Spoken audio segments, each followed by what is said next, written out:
भगवान रिश्ते बनाता है उन्हें निभाने के लिए। मगर कभी कभी कुछ लोग ऐसा कृत्य कर जाते हैं कि वही रिश्ते तार तार हो जाते हैं। हेमंत अपनी ही सास के साथ उसी के घर पे अवैध संबंध में मशगूल था। तभी उसकी पत्नी ये सब देख लेती है। नमस्कार दोस्तों, मैं महेश और आप देख रहे हैं महेश की कहानियाँ। आप लोग जहाँ कहीं से भी ये वीडियो देख रहे होंगे, आप लोग स्वस्थ होंगे और सुरक्षित होंगे। अब ज़्यादा देर न करते हुए मैं आप लोगों को ये कहानी सुनाता हूँ। ये कहानी उत्तर प्रदेश के एटा जिले की है, जहाँ पर एक लड़का हेमंत रहा करता था। वो देखने में बहुत ही ज़्यादा खूबसूरत था। उसकी उम्र महज 24 साल थी और वो एक मार्केटिंग कंपनी में काम करता था। वो अपने घर में एक लौता बेटा था। तभी उसके माता पिता ये सोचते हैं कि हेमंत अब जवान हो चुका है और अच्छा खासा कमा लेता है, तो उसकी शादी कर देनी चाहिए। और वो हेमंत के लिए एक अच्छा रिश्ता ढूंढने लगते हैं। बहुत ही जल्द उनको एक अच्छा रिश्ता मिल जाता है। उन्हीं के शहर पे वो तुरंत लड़की वालों के यहाँ जाते हैं। जैसे ही वो लड़की वालों के यहाँ पहुँचते हैं तो उन्हें पता चलता है कि लड़की के पिता नहीं है, लड़की की सिर्फ माँ है। जैसे ही वो माँ को देखते हैं तो वो उसे ही लड़की समझने लगते हैं, क्योंकि उसकी उम्र काफ़ी कम थी। पूछते हैं कि क्या आप ही लड़की हैं? तो वो बताती है कि मैं लड़की नहीं हूँ, लड़की अंदर किचन में है, वो आप लोगों के लिए चाय ला रही है। जैसे ही वो बाहर चाय लेके आती है तो वो देखने में काफ़ी सुंदर लग रही थी, इसलिए उसके माता पिता उसे तुरंत पसंद कर लेते हैं। मगर वो ये पूछते हैं कि आप इतनी छोटी लग रही हैं, तो ये आपकी लड़की कैसे हुई? तो वो बताती है कि मेरी शादी बहुत ही छोटी उम्र में हो गई थी, इसलिए मैं अभी तक कम उम्र की लगती हूँ। मगर ये मेरी ही लड़की है। खैर, लड़की इतनी सुंदर थी कि हेमंत के घर वाले उसे पसंद कर लेते हैं। हेमंत भी लड़की को पसंद कर लेता है। अब कुछ दिनों बाद हेमंत और निशा की बहुत ही धूमधाम से शादी होती है। लड़की का नाम निशा था। शादी के बाद निशा अपनी ससुराल आ जाती है। सब कुछ ठीक ठाक चल रहा था। लमसम 1 महीने बाद निशा हेमंत से कहती है कि देखिए, मैं शादी के बाद यहाँ पर रह रही हूँ और मेरी माँ मेरे घर पे अकेले होगी, इसलिए मुझे कुछ दिनों के लिए मेरे मायके में छोड़ दीजिए। तो हेमंत कहता है ठीक है, मैं अपने माता पिता से पूछ लेता हूँ, फिर तुम्हें तुम्हारे मायके छोड़ देता हूँ। वो अपने माता पिता से ये पूछने जाता है, तभी उसके माता पिता कहते हैं बिल्कुल, अभी उसकी माँ अकेले है और उसे अकेले रहने की आदत भी नहीं है, तुम्हें बहू को वहाँ छोड़ आना चाहिए और तुम्हें भी कुछ दिन वहाँ पर रुक जाना चाहिए। हेमंत अपने ऑफिस से 15 दिन की छुट्टी लेता है और वो निशा के मायके चला जाता है। अब दोनों लोग वहाँ बहुत ही अच्छी तरीके से रह रहे थे। तभी एक दिन निशा की माँ का नाम कामनी था। कामनी हेमंत और निशा को संबंध बनाते हुए देख लेती है। चूंकि कामनी अभी ज्यादा उम्र की नहीं थी, इसलिए उसके दिल में उत्तेजना बढ़ जाती है और वो रात में जाकर अपनी उत्तेजना को शांत करती है। ये सब सिलसिला ऐसे ही चलता रहा। तभी एक दिन हेमंत बाथरूम से नहा कर निकला तो उसकी सास ने उसे तौलिए में देख लिया। क्योंकि हेमंत का शरीर बहुत ही ज़्यादा गठीला था, उसकी सास ये देखकर बहुत ही ज़्यादा प्रभावित होती है। हेमंत भी उसको देखता है, तो वो ये देखता है कि उसकी सास उसको कैसे देख रही है, तो वो समझ जाता है कि इसके पति नहीं है, लग रहा इसीलिए वो इस तरह से देख रही है। फिर एक दिन हेमंत की सास भी नहा कर निकलती है। उसने ब्लाउज और पेटीकोट ही पहना था। चूंकि हेमंत की सास देखने में बहुत ही ज़्यादा छोटी लगती थी, वो ज़्यादा उम्र की नहीं लगती थी, इसलिए वो इस अवस्था में बहुत ही ज़्यादा खूबसूरत लग रही थी। इसलिए हेमंत भी उनको देखता है तो देखता ही रह जाता है। अब कामनी समझ जाती है कि हेमंत को मुझसे क्या चाहिए।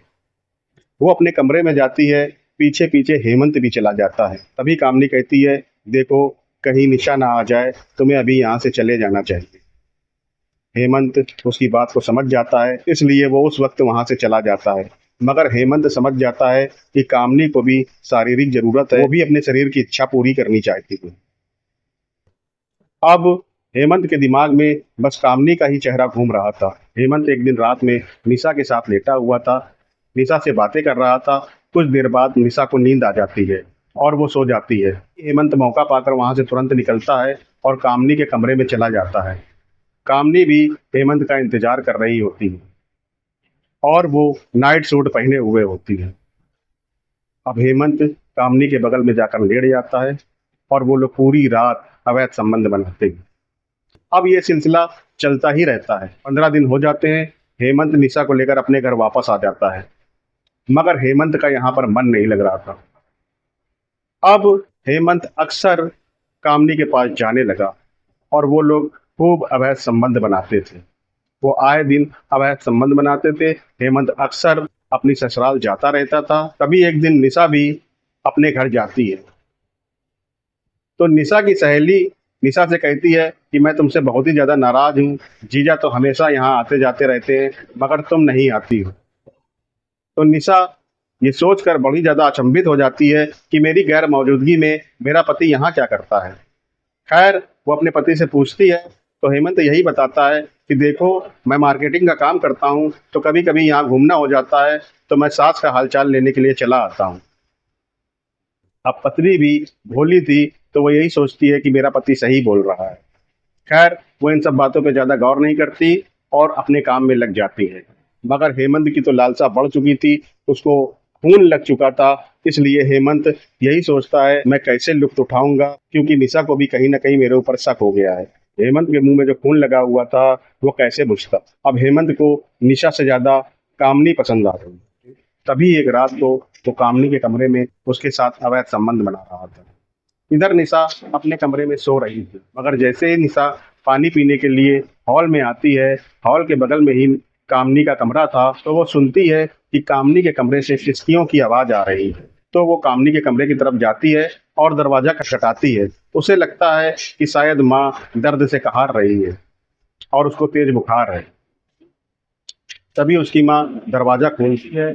उसने पहले ही हेमंत को अलमारी में छुपा रखा है। तभी निशा कामनी से पूछती है कि माँ, क्या आपकी तबीयत ठीक नहीं हुई? मगर कामनी उससे कहती नहीं बेटा, ऐसी कोई बात नहीं, मेरी तबीयत बिल्कुल ठीक है, तुम जाओ जाके आराम करो। कामनी अपने कमरे में चली जाती है। वो देखती है कि हेमंत भी यहाँ पर नहीं है। तभी उसको थोड़ा शक होता है। खैर, कुछ देर बाद हेमंत भी आ जाता है। तो वो हेमंत से पूछती है कि तुम कहाँ गए थे? तो हेमंत बताता है कि मैं बाथरूम गया था। खैर, अब निशा को थोड़ा बहुत तो शक हो ही गया था। अब वो अपनी माँ के ऊपर नज़र रखने लगी। एक दिन फिर वही दौर आता है। हेमंत कामनी के कमरे में था। तभी निशा जो थी, वो खिड़की से झांक लेती है और वो देख लेती है कि हेमंत और कामनी अवैध संबंध में मशगूल हैं। वो बहुत ही बुरी तरीके से अवैध संबंध बना रहे हैं। कामनी जोर जोर से अपनी माँ के कमरे का दरवाजा पीटने लगती है। जैसे उसकी माँ दरवाजा खोलती है, वो अलमारी की तरफ जाती है और तेजी से दरवाजे को खोल देती है, अलमारी के दरवाजे को खोल देती है।